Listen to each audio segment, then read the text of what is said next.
ಮಿತ್ರರೇ ನಮಸ್ಕಾರ.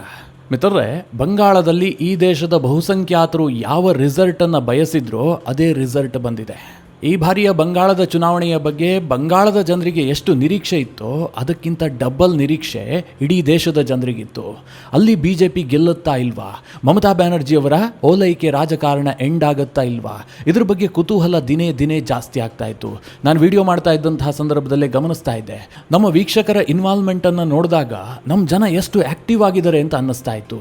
ಎಷ್ಟೇ ಮಾಹಿತಿ ಕೊಟ್ಟರೂ ಕೂಡ ಅವರು ಅದಕ್ಕಿಂತ ಹೊಸ ವಿಚಾರವನ್ನೇನೋ ಅಲ್ಲಿ ಹೇಳೋದಕ್ಕೆ ಯತ್ನ ಮಾಡ್ತಾ ಇದ್ರು. ಅಷ್ಟೊಂದು ಸ್ಟಡಿ ಮಾಡ್ತಾ ಇದ್ರು ಬಂಗಾಳದ ಬಗ್ಗೆ. ನಾನು ಯಾಕೆ ಈ ಮಾತು ಹೇಳ್ತಾ ಇದ್ದೀನಿ ಅಂತಂದರೆ, ಬಂಗಾಳದಲ್ಲಿ BJP ಅಭೂತಪೂರ್ವ ಜಯವನ್ನು ದಾಖಲಿಸಿದೆ. ನಾನು ಬಂಗಾಳಕ್ಕೆ ಹೋಗಿ ಬಂದಂತಹ ಕೆಲ ಜರ್ನಲಿಸ್ಟ್ಗಳನ್ನು ಮಾತನಾಡಿಸಿದ್ದೆ. ಯಾರೂ ಕೂಡ ಕ್ಲಿಯರ್ ಕಟ್ ಆಗಿ BJP ಗೆಲ್ಲುತ್ತೆ ಅಂತ ಹೇಳ್ತಾ ಇರಲಿಲ್ಲ. ಈ ಬಾರಿ ಒಂದು ಕಾಣದಂತಹ ಅಲೆಯಂತೂ ಇರೋದು ಸತ್ಯ, ಆದರೆ ಅದು BJP ಪರವಾಗಿ ಎಷ್ಟರ ಮಟ್ಟಿಗೆ ಓಟನ್ನು ತರುತ್ತೆ ಪ್ರೆಡಿಕ್ಟ್ ಮಾಡೋದಕ್ಕೆ ಸಾಧ್ಯ ಇಲ್ಲ. BJP ಸೆಂಚುರಿ ಬಾರಿಸೋದು ನಿಶ್ಚಿತ, ಆದರೆ ಅಧಿಕಾರಕ್ಕೆ ಬರ್ತಾರೋ ಇಲ್ಲವೋ ಅನ್ನೋದ್ರ ಬಗ್ಗೆ ಸಾಕಷ್ಟು ಕನ್ಫ್ಯೂಷನ್ ಇತ್ತು. ಎಕ್ಸಿಟ್ ಪೋಲ್ಗಳು ಬಹುತೇಕ BJPಯ ಪರವಾಗಿ ಕೊಟ್ಟಿದ್ರೂ ಕೂಡ ಬಂಗಾಳದ ಎಲ್ಲ ಚಾನಲ್ಗಳು ಕೂಡ ದೀದಿ ಗೆಲ್ತಾರೆ, ದೀದಿಯ ಅಲೆ ಇದೆ ಅಂತಲೇ ಪ್ರೆಡಿಕ್ಟ್ ಮಾಡ್ತಾ ಇದ್ವು. ಆದರೆ ಬಂಗಾಳದಲ್ಲಿ BJP ಸಣ್ಣ ಪುಟ್ಟ ಗೆಲುವನ್ನು ದಾಖಲಿಸಿಲ್ಲ. ಅವರೇನೋ ಸರಳ ಬಹುಮತವನ್ನು ಗಳಿಸಿ ಅಧಿಕಾರಕ್ಕೆ ಬರ್ತಾ ಇಲ್ಲ, ಒಂದು ಪ್ರಚಂಡ ಬಹುಮತದೊಂದಿಗೆ ಬಂಗಾಳದಲ್ಲಿ ಅಧಿಕಾರಕ್ಕೆ ಬರ್ತಾ ಇದ್ದಾರೆ. ಇದು ನಿಜಕ್ಕೂ ಕೂಡ ಬಹಳ ದೊಡ್ಡ ಸಾಧನೆಯೇ. ನಾನು ನಿಮಗೆ ಈ ಹಿಂದಿನ ವಿಡಿಯೋಗಳಲ್ಲಿ ಬಂಗಾಳದಲ್ಲಿ BJP ಮತ್ತು TMCಯ ತಂತ್ರಗಾರಿಕೆಯ ಬಗ್ಗೆ ತಿಳಿಸ್ಕೊಟ್ಟಿದ್ದೆ. ಈ ವಿಡಿಯೋದಲ್ಲಿ ನಿಮಗೆ ಬಹಳ ಇಂಪಾರ್ಟೆಂಟ್ ಆದಂಥ ಮಾಹಿತಿ ಕೊಡ್ತೀನಿ. ಬಂಗಾಳದಲ್ಲಿ BJPಗೆ ವರ್ಕೌಟ್ ಆದಂಥ ಆ್ಯಕ್ಚುಯಲ್ ತಂತ್ರಗಾರಿಕೆ ಯಾವುದು? ಅವರು ನೂರಾರು ತಂತ್ರಗಾರಿಕೆ ಮಾಡಿದ್ದಾರೆ, ಅದರಲ್ಲಿ ತೀರಾ ಇಂಪಾರ್ಟೆಂಟ್ ಆದಂಥ ಕೆಲವೊಂದಷ್ಟು ಅಂಶಗಳಿದ್ದಾವೆ. ಈ ಹಿಂದೆ 2011ರಲ್ಲಿ ಮಮತಾ ಬ್ಯಾನರ್ಜಿ ಒಂದು ತಂತ್ರಗಾರಿಕೆಯನ್ನು ಮಾಡಿ ಅಧಿಕಾರಕ್ಕೆ ಬಂದಿದ್ರು. ಅದೇ ತಂತ್ರಗಾರಿಕೆಯನ್ನು ಇವತ್ತು BJP ಉಲ್ಟಾ ಮಾಡಿದೆ. ಇದರ ಬಗ್ಗೆ ಮಿತ್ರರೇ, BJP ಗೆಲ್ಲೋದಕ್ಕೆ ಕಾರಣವಾದಂಥ ಅಂಶಗಳೇನು, ಮಮತಾ ಬ್ಯಾನರ್ಜಿ ಸೋಲೋದಕ್ಕೆ ಕಾರಣವಾದಂಥ ಅಂಶಗಳೇನು, ಬಹಳ ಇಂಟ್ರೆಸ್ಟಿಂಗ್ ವಿಚಾರಗಳಿದ್ದಾವೆ. ಈ ವಿಡಿಯೋದಲ್ಲಿ ನಿಮಗೆ ಡೀಟೇಲ್ ಆಗಿ ತಿಳಿಸ್ಕೊಡ್ತೀನಿ. ನೀವು ಈ ವಿಡಿಯೋನ ಕೊನೆವರೆಗೂ ಮಿಸ್ ಮಾಡದೆ ನೋಡಿ. ಮಿತ್ರರೇ, ಪಶ್ಚಿಮ ಬಂಗಾಳದಲ್ಲಿ ಇನ್ನೂ ಕೂಡ ನಂಬರ್ಸ್ಗಳು ಸೆಟಲ್ ಆಗಿಲ್ಲ. BJPಗೆ ಇಷ್ಟು ಸೀಟು, TMCಗೆ ಇಷ್ಟು ಸೀಟು, ಇದು ಫೈನಲ್ ಆಗಿಲ್ಲ. BJPಗೆ ಅಧಿಕಾರ ಕನ್ಫರ್ಮ್ ಆಗಿದೆ. ಮುಂದಿನ 5 ವರ್ಷಗಳ ಕಾಲ ಬಂಗಾಳವನ್ನು BJP ಆಳುವಂತಹದ್ದು ನಿಶ್ಚಿತವಾಗಿದೆ. ಹಾಗಾದರೆ ಬಂಗಾಳದಲ್ಲಿ BJP ಇಷ್ಟೊಂದು ದೊಡ್ಡ ಜಾದೂ ಮಾಡಿದ್ದಾದರೂ ಹೇಗೆ? ಇದೆಲ್ಲ ಹೇಗೆ ಸಾಧ್ಯ ಆಯಿತು? ಯಾಕೆ ಕೇಳಿದ್ರೆ, 2016ರ ಚುನಾವಣೆ ಸಂದರ್ಭದಲ್ಲಿ ಬಂಗಾಳದಲ್ಲಿ BJP ಗೆಲ್ಲುತ್ತೆ ಅಂತ ಯಾರಾದರೂ ಹೇಳ್ತಾ ಇದ್ರಾ? ಅದು ಸಾಧ್ಯನಾದರೂ ಇತ್ತಾ? ಕೇವಲ 3 ಸೀಟ್ ಗೆಲ್ಲೋದಕ್ಕೆ ಸಾಮರ್ಥ್ಯ ಇದ್ದಂಥ ಒಂದು ಪಕ್ಷ ಮುಂದಿನ 10 ವರ್ಷದಲ್ಲಿ ಬಂಗಾಳವನ್ನು ಆಳುತ್ತೆ ಅಂತ ಯಾರಾದರೂ ಯೋಚನೆ ಮಾಡೋದಕ್ಕೆ ಸಾಧ್ಯವಾ? ಆದರೆ BJP ಇವತ್ತು ಆ ಸಾಧನೆಯನ್ನು ಮಾಡಿದೆ. 2019ರ ಚುನಾವಣೆ ಬಳಿಕ BJPಗೊಂದು ಕಾನ್ಫಿಡೆನ್ಸ್ ಬಂದಿತ್ತು, ಬಂಗಾಳ ನಮಗೇನು ಕಬ್ಬಿಣದ ಕಡಲೆ ಅಲ್ಲ, ಸ್ವಲ್ಪ ವರ್ಕೌಟ್ ಮಾಡಿದ್ರೆ ಗೆಲ್ತೀವಿ ಅಂತ. ಆದರೆ 2021ರಲ್ಲಿ ಹಿನ್ನಡೆ ಆಯಿತು. BJP ಎದೆಗುಂದಿರಲಿಲ್ಲ. ಆದರೆ 2024ರ ಲೋಕಸಭಾ ಚುನಾವಣೆ ಇದೆಯಲ್ಲ, BJPಗೆ ಭಾರಿ ಆಘಾತವನ್ನು ತಂದಿಡ್ತು. ಯಾಕೆ ಅಂತಂದರೆ, ಎಲ್ಲ ಪೋಲ್ ಸ್ಟಾರ್ಗಳು ಕೂಡ ಬಂಗಾಳದಲ್ಲಿ BJP 20 ಗೆಲ್ಲುತ್ತೆ, 22 ಗೆಲ್ಲುತ್ತೆ, ಈ ರೀತಿಯ ನಂಬರ್ಸ್ಗಳನ್ನು ಕೊಡ್ತಾ ಇದ್ರು. ಆದರೆ ಬಂಗಾಳದಲ್ಲಿ BJP ಲೋಕಸಭೆಯಲ್ಲಿ ಗೆದ್ದಿದ್ದು ಕೇವಲ 12 ಸೀಟ್ಗಳನ್ನು ಮಾತ್ರ. ಕಳೆದ ಬಾರಿಗಿಂತ 6 ಸೀಟ್ಗಳನ್ನು ಕಡಿಮೆ ಗೆಲ್ಲುತ್ತೆ. ಅಂದರೆ BJPಗೆ ಸಿಕ್ಕಂತಹ ಟ್ರ್ಯಾಕ್ಷನ್ ಹೋಗ್ಬಿಡುತ್ತೆ. ಮಮತಾ ಬ್ಯಾನರ್ಜಿ ಮತ್ತೆ ಇಡೀ ಬಂಗಾಳದಲ್ಲಿ ತನ್ನ ಹೋಲ್ಡನ್ನು ಗಟ್ಟಿಗೊಳಿಸ್ತಾರೆ. ಹೀಗಾಗಿ 2026ರ ಚುನಾವಣೆ ಇದೆಯಲ್ಲ, BJPಗೆ ಅಷ್ಟು ಸುಲಭದ ತುತ್ತಾಗಿರಲಿಲ್ಲ. ಆದರೂ ಸಹ ಈ ಗೆಲುವು ಹೇಗೆ ಸಾಧ್ಯ ಆಯಿತು? 2 ವರ್ಷದಲ್ಲಿ BJP ಕಮ್ ಬ್ಯಾಕ್ ಮಾಡಿದ್ದು ಹೇಗೆ, ಎಂತಹ ತಂತ್ರಗಾರಿಕೆ ಮಾಡಿದೆ ಅದನ್ನು ನೋಡೋದಾದರೆ, ಮೊದಲನೇದಾಗಿ ಮಿತ್ರರೇ, ಈ ಗೆಲುವಿನ ಕ್ರೆಡಿಟ್ನಲ್ಲಿ ಸಿಂಹ ಪಾಲನ್ನು ಅಮಿತ್ ಶಾಗೆ ಕೊಡಬೇಕು. ಯಾಕೆ ಕೇಳಿದ್ರೆ, ಬಂಗಾಳದ ಚಿತ್ರಣವನ್ನು ಕಂಪ್ಲೀಟ್ ಆಗಿ ಅಮಿತ್ ಶಾ ರೀಡ್ ಮಾಡಿದ್ರು. ಅಲ್ಲೇನು ಪ್ರಾಬ್ಲಮ್ ಆಗ್ತಾ ಇದೆ, 2021ರಲ್ಲಿ ನಮ್ಗೆ ಯಾಕೆ ಹಿನ್ನಡೆ ಆಯಿತು, 2024ರಲ್ಲಿ ಯಾಕೆ ಹಿನ್ನಡೆ ಆಯಿತು, ನಮ್ಮ ಪರವಾಗಿ ಅಲೆ ಕಾಣ್ತಾ ಇತ್ತು, ಹೊರಗಡೆ ಕಾಣ್ತಾ ಇತ್ತು, ಆದರೆ ಓಟಾಗಿ ಯಾಕೆ ಕನ್ವರ್ಟ್ ಆಗಿಲ್ಲ, ಇದೆಲ್ಲದರ ಬಗ್ಗೆ ಡೀಟೇಲಾಗಿ ಸ್ಟಡಿ ಮಾಡಿಸಿದ್ರು. ಆಗ ಗೊತ್ತಾಗಿದ್ದೇನು ಕೇಳಿದ್ರೆ, ಬಂಗಾಳದ ಜನ ಭಯದಲ್ಲಿದ್ದಾರೆ. ಅವರು ಭಯದಲ್ಲೇ ಬಂದು ಮತದಾನ ಮಾಡ್ತಾರೆ. ಅವರಿಗೆ ಒಂದು ವಾತಾವರಣವನ್ನು ಕ್ರಿಯೇಟ್ ಮಾಡಬೇಕು. ಆಗ ಅಮಿತ್ ಶಾ ಅಧ್ಯಯನ ಮಾಡಿದ್ದು 2011ರ ಎಲೆಕ್ಷನ್. ಪಶ್ಚಿಮ ಬಂಗಾಳ ಅಂತಂದರೆ ಅದು ಲೆಫ್ಟ್ ಪಾರ್ಟಿಯ ಭದ್ರಕೋಟೆ ಆಗಿತ್ತು. ಅಲ್ಲಿ ಯಾರೋ ಹೋಗಿ ರಾಜಕಾರಣ ಮಾಡ್ತಾರೆ ಅಂತಂದರೆ ಅದು ಅಸಾಧ್ಯದ ಮಾತು. ಮಿತ್ರರೇ, ಇಡೀ ದೇಶದ ರಾಜಕಾರಣವನ್ನು ಈಗ BJP ಹೇಗೆ ತನ್ನ ಕೈನಲ್ಲಿ ಹಿಡಿದುಕೊಂಡಿದೆಯೋ ಅದೇ ರೀತಿಯಾಗಿ ಒಂದು ಕಾಲಕ್ಕೆ ಕಾಂಗ್ರೆಸ್ ಹಿಡ್ಕೊಂಡಿತ್ತು. ಆದರೆ ಬಂಗಾಳಕ್ಕೆ ಕಾಂಗ್ರೆಸ್ಗೆ ಎಂಟ್ರಿ ಇರಲಿಲ್ಲ, ಅಲ್ಲಿಗೆ ಹೋಗೋದಕ್ಕೆ ಸಾಧ್ಯ ಆಗ್ತಾ ಇರಲಿಲ್ಲ. ಯಾಕೆ ಅಂತಂದರೆ ಅಲ್ಲಿ ಚುನಾವಣಾ ವೈಲೆನ್ಸ್ಗಳಿದೆಯಲ್ಲ, ಆ ಪ್ರಮಾಣದಲ್ಲಿ ಆಗ್ತಾ ಇತ್ತು. ಅಲ್ಲಿ ತನ್ನ ಪಕ್ಷದ ಕಾರ್ಯಕರ್ತರನ್ನು ನಿಲ್ಲಿಸೋದಕ್ಕೂ ಕೂಡ ಕಾಂಗ್ರೆಸ್ಗೆ ಆಗ್ತಾ ಇರಲಿಲ್ಲ. ಎಡಪಕ್ಷಗಳ ಗೂಂಡಾಗಳು ಇಡೀ ಬಂಗಾಳವನ್ನು ತನ್ನ ಕಂಟ್ರೋಲ್ನಲ್ಲಿಟ್ಕೊಂಡಿದ್ರು. ಹೀಗಾಗಿ ಬಂಗಾಳವನ್ನು 3 ದಶಕಗಳ ಕಾಲ ಲೆಫ್ಟ್ ಪಾರ್ಟಿಗಳು ಆಳ್ವಿಕೆ ನಡೆಸಿದ್ವು. ಮಿತ್ರರೇ, ಇದನ್ನು ಬ್ರೇಕ್ ಮಾಡಿದ್ದು ಮಮತಾ ಬ್ಯಾನರ್ಜಿ ಅವರು. ಅದು ಹೇಗೆ ಬ್ರೇಕ್ ಮಾಡಿದ್ರು? ಮಮತಾ ಬ್ಯಾನರ್ಜಿಗೆ ಆ ಸಾಮರ್ಥ್ಯ ಎಲ್ಲಿಂದ ಬಂತು ಅಂತಂದರೆ, ಆಗ ಸಹಾಯ ಮಾಡಿದ್ದೆ ಪ್ರಣವ್ ಮುಖರ್ಜಿ. 2006-07 ನಂತರ ಮಮತಾ ಬ್ಯಾನರ್ಜಿ ಅವರು ಬಂಗಾಳದಲ್ಲಿ ವಿಪರೀತವಾಗಿ ಆಕ್ಟಿವ್ ಆಗ್ತಾರೆ. ಒಂದು ಪೊಲಿಟಿಕಲ್ ಮಾಹೋಲನ್ನು ಸೃಷ್ಟಿ ಮಾಡಿರ್ತಾರೆ. ಆದರೆ ಚುನಾವಣೆ ಎದುರಿಸುವಂತಹದ್ದು ಅಷ್ಟು ಸುಲಭ ಆಗಿರಲಿಲ್ಲ. ಹೀಗಾಗಿ 2011 ಚುನಾವಣೆಯಲ್ಲಿ ಪ್ರಣವ್ ಮುಖರ್ಜಿ, ಭಾರತದ ಮಾಜಿ ರಾಷ್ಟ್ರಪತಿ, ಅದಕ್ಕೂ ಮುಂಚೆ ಕಾಂಗ್ರೆಸ್ ಪಕ್ಷದ ಪ್ರಭಾವಿ ನಾಯಕ, ಅವರು ಬಂಗಾಳ ಮೂಲದವರು. ಅವರು 2011 ಚುನಾವಣೆಯ ತಂತ್ರಗಾರಿಕೆಯನ್ನು ರೂಪಿಸ್ತಾರೆ. ಈಗ ಹೇಗೆ CAPF ಸಿಬ್ಬಂದಿಯನ್ನು ಬಂಗಾಳದಲ್ಲಿ ನಿಯೋಜನೆ ಮಾಡಲಾಗಿತ್ತೋ ಅದೇ ರೀತಿಯಾಗಿ 2011 ಚುನಾವಣೆಯಲ್ಲಿ ಪ್ರಣವ್ ಮುಖರ್ಜಿ ಬಂಗಾಳಕ್ಕೆ ವಿಪರೀತವಾದಂತಹ ಸೆಂಟ್ರಲ್ ಫೋರ್ಸನ್ನು ಕಳುಹಿಸ್ತಾರೆ. ಎಡಪಕ್ಷಗಳ ಗೂಂಡಾಗಳ ಹೆಡೆಮುರಿ ಕಟ್ಟಲಾಗತ್ತೆ. ಜನರಿಗೆ ಮತಗಟ್ಟೆಗೆ ಬಂದು ಮತದಾನ ಮಾಡೋದಕ್ಕೆ ವಿಶೇಷವಾದಂತಹ ಕಾನ್ಫಿಡೆನ್ಸನ್ನು ಬಿಲ್ಡ್ ಮಾಡಲಾಗತ್ತೆ. ಹೀಗಾಗಿ ಮಮತಾ ಬ್ಯಾನರ್ಜಿ 2011 ಚುನಾವಣೆಯಲ್ಲಿ ಭರ್ಜರಿ ವಿಕ್ಟರಿಯನ್ನು ಸಾಧಿಸ್ತಾರೆ. ಆಗ ಮಮತಾ ಬ್ಯಾನರ್ಜಿಗೆ ಸಪೋರ್ಟ್ ಮಾಡಿದ್ದು ಇದೇ ಕಾಂಗ್ರೆಸ್ ಮತ್ತು TMC ಒಟ್ಟಾಗಿ ಚುನಾವಣೆಯನ್ನು ಎದುರಿಸಿದ್ರು.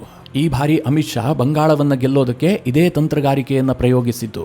ಬಂಗಾಳದ ಚುನಾವಣೆಯನ್ನು ಬಹಳ ವ್ಯವಸ್ಥಿತವಾಗಿ ಚುನಾವಣಾ ಆಯೋಗ ಆಯೋಜನೆಯನ್ನು ಮಾಡಿತು. ಅದಕ್ಕೆ ಪೂರಕವಾಗಿ 2,40,000 CAPF ಸಿಬ್ಬಂದಿಯನ್ನು ಕೇಂದ್ರ ಸರ್ಕಾರ ಬಂಗಾಳಕ್ಕೆ ರವಾನಿಸಿತು. ಇಲ್ಲಿ 2 ಉದ್ದೇಶ ಇತ್ತು. ಒಂದು, ಜನ ಮುಕ್ತವಾಗಿ ಬಂದು ಮತದಾನ ಮಾಡಬೇಕು. ಎರಡನೇದಾಗಿ ಚುನಾವಣಾ ವೈಲೆನ್ಸನ್ನು ಕಡಿಮೆ ಮಾಡಬೇಕು. 2021 ಚುನಾವಣೆಯಲ್ಲಿ 71 ಜನ ಅಮಾಯಕರು ಸಾವಿಗೀಡಾಗಿದ್ದಾರೆ. ಅದರಲ್ಲಿ ಬಹುತೇಕರು BJP ಕಾರ್ಯಕರ್ತರೇ ಆಗಿದ್ದಾರೆ. ಇಂತಹ ವಾತಾವರಣದಲ್ಲಿ ಬಂಗಾಳದ ಚುನಾವಣೆ ಆಗಬಾರದು ಅಂತೇಳಿ ಭಾರೀ ಭದ್ರತೆಯನ್ನು ಕೈಗೊಳ್ಳಲಾಗಿತ್ತು. ಇದು ಯಾವ ರೀತಿಯಾಗಿ ಇವತ್ತಿನ ರಿಸಲ್ಟ್ ಮೇಲೆ ಪರಿಣಾಮ ಬೀರಿದೆ ಅಂತಂದರೆ, ಯಾವಾಗಲೂ ಕೂಡ ಮನೆಯಲ್ಲೇ ಇರ್ತಾ ಇದ್ದಂಥ 5-10% ವೋಟರ್ಸ್ ಏನಿದ್ದಾರೆ ಅವರು ಮತಗಟ್ಟೆಗೆ ಬಂದು ಮತದಾನ ಮಾಡಿದ್ದಾರೆ. ಪ್ರತಿ ರಾಜ್ಯದಲ್ಲೂ ಕೂಡ ಈ ಸೈಲೆಂಟ್ ವೋಟರ್ಸ್ ಇದ್ದೇ ಇರ್ತಾರೆ. ಅವರು ತುಂಬ ಎಜುಕೇಟೆಡ್ಸ್ ಆಗಿರ್ತಾರೆ, ಬದಲಾವಣೆಯನ್ನು ಬಯಸುವಂಥವರಾಗಿರ್ತಾರೆ, ರಾಜ್ಯಕ್ಕೆ ಯಾವುದು ಒಳಿತು ಯಾವುದು ಕೆಟ್ಟದು ಇದೆಲ್ಲವುದನ್ನು ತುಂಬ ಚೆನ್ನಾಗಿ ಅರ್ಥ ಮಾಡ್ಕೊಂಡಂಥವರಾಗಿರ್ತಾರೆ. ಸಾಮಾನ್ಯವಾಗಿ ಚುನಾವಣೆಯಲ್ಲಿ ಗಲಭೆ ಘರ್ಷಣೆಗಳಾಗ್ತಾ ಇದ್ರೆ ಇವ್ರು ಯಾರೂ ಕೂಡ ಮತಗಟ್ಟೆಗೆ ಬರೋದಿಲ್ಲ. ಆದರೆ ಈ ಬಾರಿ ಭದ್ರತೆಯನ್ನು ಕೈಗೊಳ್ಳಲಾಗಿತ್ತಲ್ಲ, ಅಂತಹ ಸೈಲೆಂಟ್ ವೋಟರ್ಸನ್ನು ಕೂಡ ಮತಗಟ್ಟೆಗೆ ಬರುವಂತೆ ಮಾಡಲಾಯಿತು. ಸಹಜವಾಗಿ ಇದು BJPಗೆ ಬಹಳ ದೊಡ್ಡ ಲಾಭವನ್ನು ತಂದುಕೊಟ್ಟಿದೆ. ಹೀಗಾಗಿ ಬಂಗಾಳವನ್ನು ಗೆಲ್ಲೋದ್ರಲ್ಲಿ ಅಮಿತ್ ಶಾ ಅವರ ತಂತ್ರಗಾರಿಕೆಗೆ ನಂಬರ್ 1 ರ್ಯಾಂಕ್ ಅನ್ನು ಕೊಡಲೇಬೇಕು. ಅಮಿತ್ ಶಾ ಅವರ ತಂತ್ರಗಾರಿಕೆ ಬಂಗಾಳದಲ್ಲಿ ವರ್ಕೌಟ್ ಆಗಿದೆ, ತಮಿಳುನಾಡಿನಲ್ಲಿ ಫೇಲ್ಯೂರ್ ಆಗಿದೆ. ಅದರ ಬಗ್ಗೆನೂ ನಾವು ಚರ್ಚೆ ಮಾಡಬೇಕು, ಮುಂದಿನ ವಿಡಿಯೋದಲ್ಲಿ ಮಾಡೋಣ. ಇದರಲ್ಲಿ ಕೇವಲ ಬಂಗಾಳದ ವಿಚಾರವನ್ನು ಮಾತ್ರ ನಾನು ಡಿಸ್ಕಸ್ ಮಾಡ್ತೀನಿ.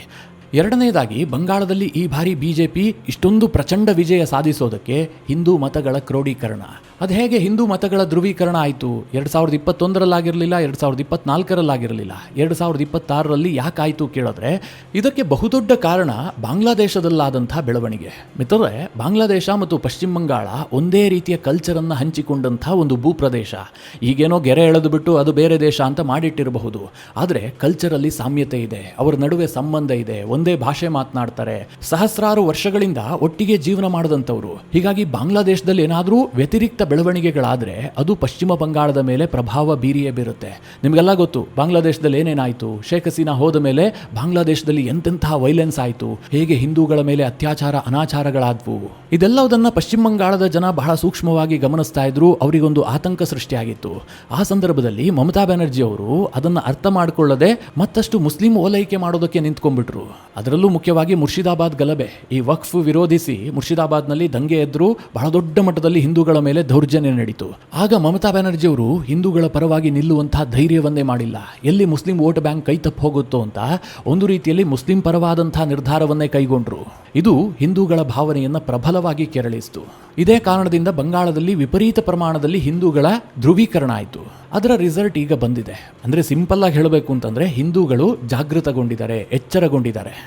ಇನ್ನು BJPಗೆ ದೊಡ್ಡ ಮಟ್ಟದಲ್ಲಿ ವರ್ಕೌಟ್ ಆದಂಥ ಇನ್ನೊಂದು ಅಂಶ ಏನು ಕೇಳಿದ್ರೆ ಅದು ಸುವೇಂದು ಅಧಿಕಾರಿಯವರ ನಾಯಕತ್ವ. ಮಿತ್ರರೇ, BJPಗೆ ಬಂಗಾಳದಲ್ಲಿ ಕೇಡರ್ ಇಲ್ಲ, ಪ್ರಬಲ ನಾಯಕತ್ವವೂ ಕೂಡ ಇಲ್ಲ. ಹೀಗಾಗಿ ಬಂಗಾಳವನ್ನು ಗೆಲ್ಲೋದು BJPಗೆ ಬಹಳ ಕಷ್ಟ ಆಗ್ತಾ ಇತ್ತು.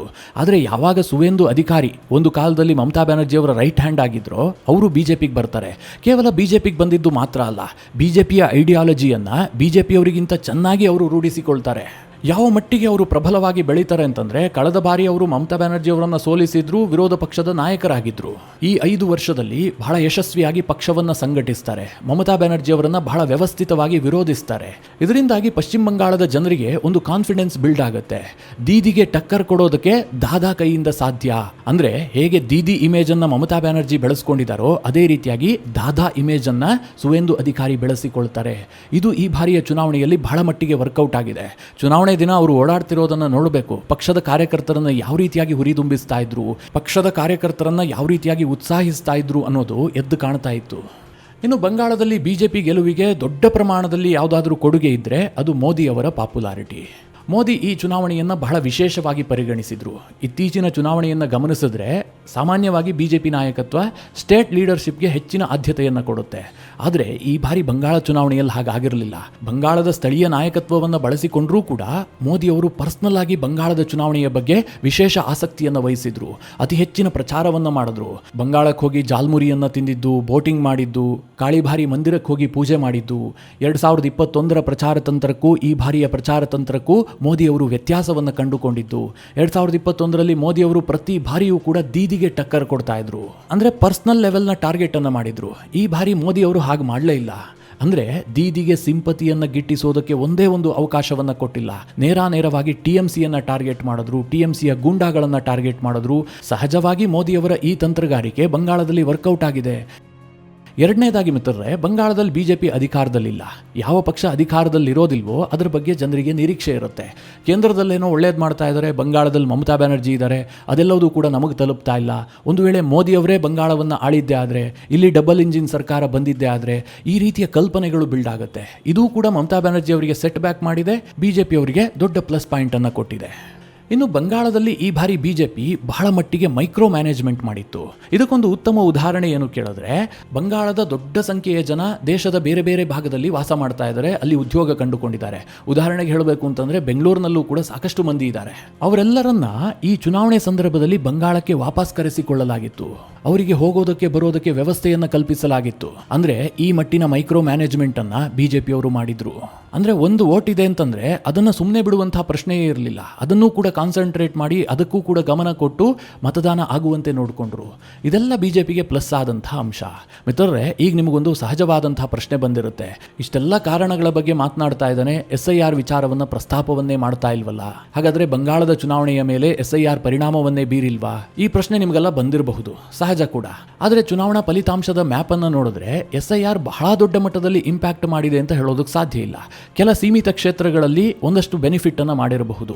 ಎಲ್ಲೆಲ್ಲಿ ಅಕ್ರಮ ಬಾಂಗ್ಲಾ ವಲಸಿಗರಿಗೆಲ್ಲ ವೋಟರ್ ಲಿಸ್ಟ್ ನಲ್ಲಿ ಸೇರಿಸ್ಬಿಟ್ಟು ಅವರೆಲ್ಲ ವೋಟಿಂಗ್ ಪವರ್ ಅನ್ನು ಹೊಂದಿದ್ರಲ್ಲ, ಅದು ಕಟ್ಟಾಗಿದ್ರಿಂದಾಗಿ ಕೆಲ ಕ್ಷೇತ್ರಗಳಲ್ಲಿ ಸಹಜವಾಗಿ ಚಿಕ್ಕ ಮಟ್ಟದ ಎಡ್ಜ್ ಸಿಕ್ಕಿರಬಹುದು. ದೊಡ್ಡ ಮಟ್ಟದಲ್ಲಿ ಅದೇನು ಇಂಪ್ಯಾಕ್ಟ್ ಮಾಡಿಲ್ಲ. ಇದರ ಮಧ್ಯದಲ್ಲಿ ಬಂಗಾಳವನ್ನು ಬಿಜೆಪಿ ಗೆಲ್ಲೋದಕ್ಕೆ ಇನ್ನೊಂದು ದೊಡ್ಡ ವರ್ಗ ಕಾರಣ ಆಗಿದೆ. ಅದು ಯಾವುದು ಕೇಳಿದ್ರೆ ಯುವ ಸಮುದಾಯ. ಬಂಗಾಳದ ಯುವಕರು ಬದಲಾವಣೆಯನ್ನು ಬಯಸಿದ್ರು. ಈ ಬಾರಿಯ ಚುನಾವಣೆಯಲ್ಲಿ ಯುವ ಸಮುದಾಯ ಬಿಜೆಪಿಯ ಕೈ ಹಿಡಿದಿದೆ ಅನ್ನೋದರಲ್ಲಿ ಎರಡು ಮಾತೇ ಇಲ್ಲ. ಇದೆಲ್ಲವೂ ಬಿಜೆಪಿ ಗೆಲುವಿಗೆ ಕಾರಣವಾದ್ರೆ ದೀದಿ ಸೋಲೋದಕ್ಕೇನು ಕಾರಣ?